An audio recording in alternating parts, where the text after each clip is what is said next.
Hello and welcome again to Immigration News and Views. My name is David Nachman and I'm one of the managing attorneys at the NPZ Law Group. We have offices located in Ridgewood, New Jersey. We also have an office located in Midtown Manhattan, not far from the President-elect's home, Trump Tower. And also we have offices located in Indiana, a satellite office in Indiana with a presence also in Boston and a presence in Cleveland, Ohio. We also have affiliated offices in Gujarat and Mumbai in India, which I'm going to be visiting shortly. And we also have affiliated cross-border offices in Canada, and we have Canadian immigration lawyers here on our staff who may even be able to enlighten some of our viewers with regard to the implications of the recent election on Canadian immigration law.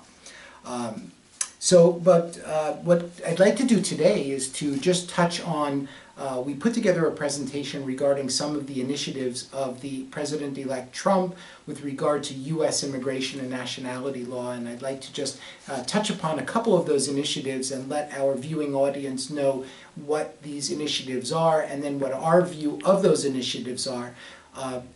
It should be pretty straightforward, and we call your attention to the fact that we've posted this PowerPoint presentation online, and of course we're more than happy to entertain any questions that you might have with regard to the issues that we're going to raise.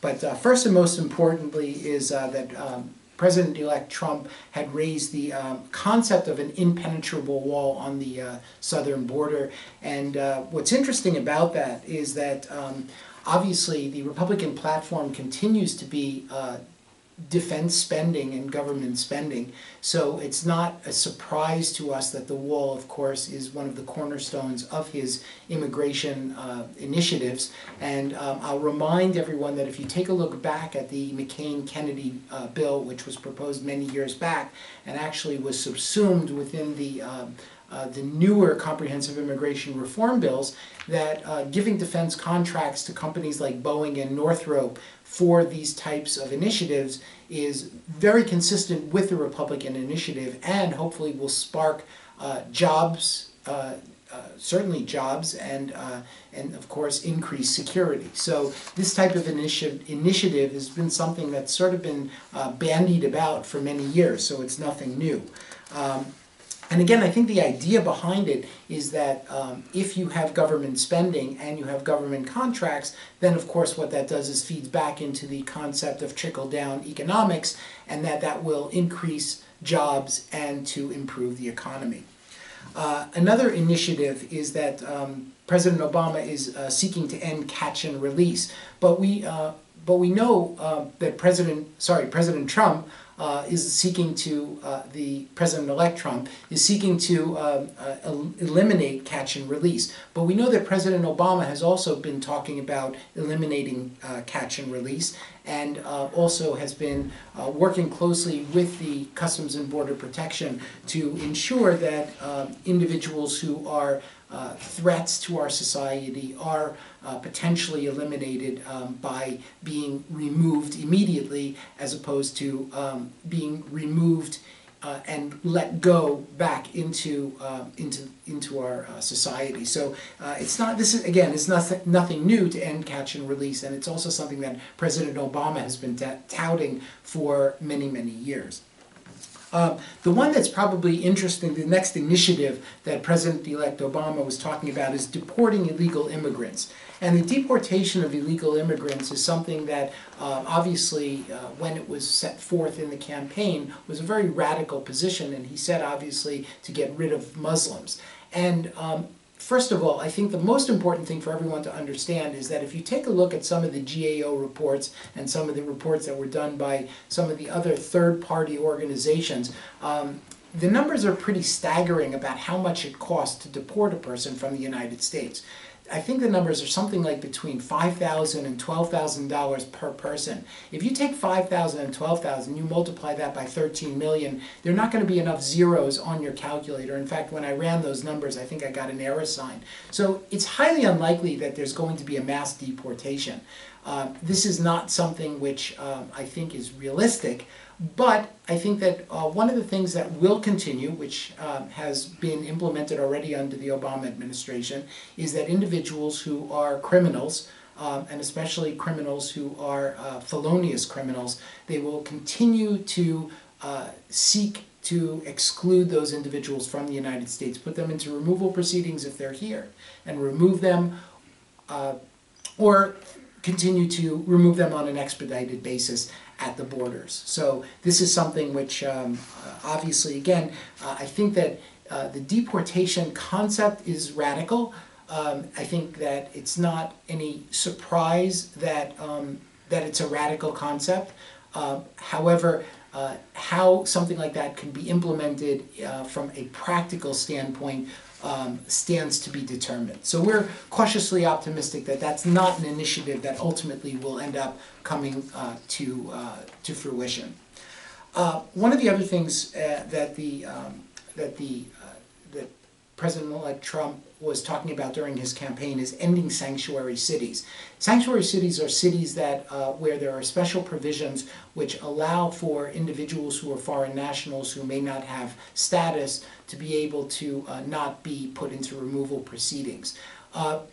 Obviously, the president's initiative on preferential removal sort of goes to the heart of that. But, you know, it's kind of interesting if you take a look at that, the counter-argument to the ending of sanctuary cities, of course, is that individuals who are foreign nationals who are serving and assisting law enforcement to root out criminal behavior, that's going to be the counter-argument. So it really remains to be seen what's going to happen, because these, the information that is given by foreign nationals, you know, who are in the communities to law enforcement is extremely valuable. So there's going to be a very delicate balance that's going to be taking place. Whether it's a complete elimination of sanctuary cities or there's some type of a moderated methodology that's put in place. Perhaps it's an uptick in the U visas, perhaps it's a focus on giving S visas, or allowing for deferred action for law enforcement to be able to give individuals who are helping law enforcement agencies in certain communities the ability to be able to root out the crimes.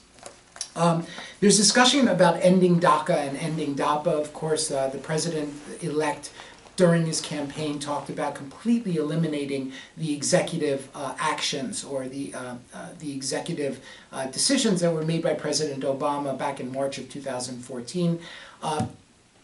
Again, very interesting to see how that happens. Maybe DACA 2 could potentially be taken off the table. Maybe DAPA could be taken off the table. However, DACA 1, it's unlikely that it's going to be taken off the table.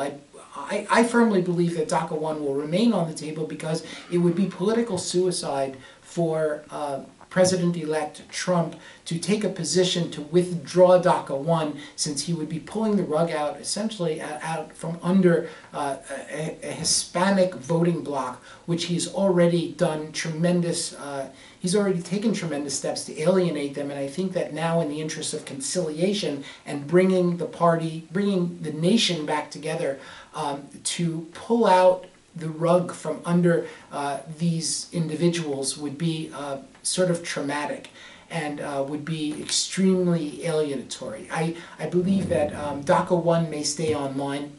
DACA 2 and DAPA may be subsumed within what's called a comprehensive immigration reform bill. This morning I received a call from a client who asked what I felt about, you know, President-elect Trump's initiatives, and I believe that we're poised today in a better position than ever to be talking about comprehensive immigration reform. We have a great blueprint that's out there. The blueprint was created by the Gang of Eight. Rubio, although probably not happy with the current situation that President-elect Trump has been elected, still could, because he is a Republican, could try to push this through in the Senate. And then, of course, we have a Republican House, and a Republican House, of course, wants to kowtow to a Republican president. So we're really poised in a very, very nice position to be able to rekindle the concept of a comprehensive immigration reform bill. You see, the thing is that everyone has to remember that the reason why comprehensive immigration reform didn't go through before is because the House didn't want to give President Obama the win on immigration. He had the win on Obamacare, and he looks great in terms of health care, and they didn't want him to have a legacy both in health care and also in immigration.